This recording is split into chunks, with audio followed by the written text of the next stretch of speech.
आपण पाहत आहात RK न्यूज, बातमी तुमची, आवाज आमचा। शासकीय योजनेचे अनुदान लाटण्यासाठी शिरोळच्या शतायू मल्टी स्पेशालिटी हॉस्पिटलचे रुग्णांच्या जीवाशी खेळ। कवटेगुलांदी येथील चंद्रकांत विरूपाक्ष केटकाळे यांचा 2 वर्षापूर्वी डिसेंबर 2022 साली लघवी होत नसल्या कारणाने त्यांना शतायू मल्टी स्पेशालिटी हॉस्पिटल या ठिकाणी उपचारासाठी दाखल करण्यात आले। त्यावेळी शतायू मल्टी स्पेशालिटी हॉस्पिटलच्या डॉक्टरांनी त्यांना लघवीचे इन्फेक्शन झाले असून लघवीच्या जागी गाठ झाली आहे असे सांगितले व त्यासाठी ऑपरेशन करावे लागेल असे सांगून ऑपरेशन केले। ऑपरेशन केल्यानंतर पुन्हा 1 वर्षाने ऑक्टोबर 2023 साली तोच त्रास पुन्हा सुरू झाला। त्यावेळी पुन्हा एकदा ऑपरेशन करण्याचा सल्ला शतायू हॉस्पिटलच्या डॉक्टरांनी दिला।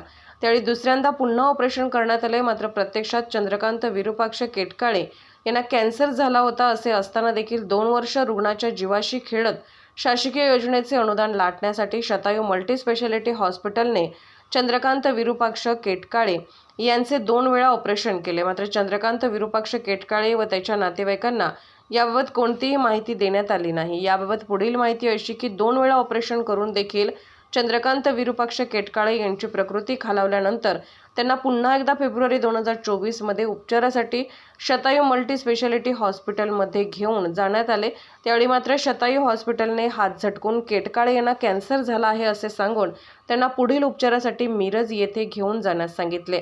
हे ऐकून चंद्रकांत विरूपाक्ष केटकाळे यांच्या कुटुंबांच्या पायाखालची जमीनच सरकली। शतायू मल्टी स्पेशालिटी हॉस्पिटलने वेळ मारून नेऊन तेथून त्यांना डिस्चार्ज देऊन जाण्यास भाग पाडले। त्यावेळी चंद्रकांत विरूपाक्ष केटकाळे यांच्या नातेवाईकांनी त्यांना सिद्धिविनायक कॅन्सर हॉस्पिटल येथे ॲडमिट केले असता तेथे उपचार करणारे डॉक्टर साहिल शेख यांनी कॅन्सरचे रुग्णास लागण होऊन 2 वर्ष झाले असून त्यांच्या शरीरामध्ये कॅन्सर संपूर्ण पसरला आहे। तुम्ही पेशंटला येथे आणण्यास खूप वेळ केला आहे असे सांगितले। तरी प्रयत्न म्हणून सिद्धिविनायक हॉस्पिटलने त्यानंतर चंद्रकांत विरूपाक्ष केटकाळे यांच्यावरती 8 ते 10 दिवसांनी कॅन्सरची शस्त्रक्रिया केली। त्यास रुग्णांच्या नातेवाईकांनी लाखो रुपयांचा खर्च आला।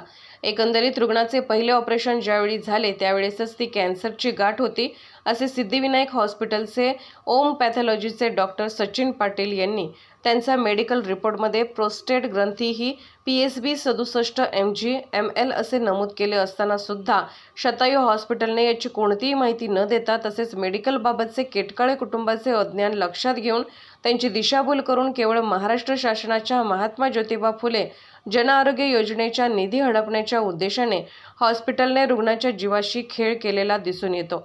आता सदर रुग्ण चंद्रकांत विरूपाक्ष केटकाळे यांच्या शरीरामध्ये कॅन्सर संपूर्ण पसरला असून ते आताच्या आता मृत्यूच्या शय्येवर अंतिम श्वास घेत आहेत। याला शतायू हॉस्पिटलचे उपचार करणारे डॉक्टर व कर्मचारी जबाबदार आहेत असा आरोप रुग्णाच्या नातेवाईकांनी केला आहे। अत्यंत गरीब आणि हलाखीची परिस्थिती असणारे केटकाळे कुटुंबाला न्याय मिळाला पाहिजे। तसेच यासंबंधी केटकाळे कुटुंबियांच्या वतीने वंचित बहुजन आघाडीच्या पदाधिकाऱ्यांना न्याय मिळवून देण्यासाठीचे विनंती अर्ज दिले आहेत।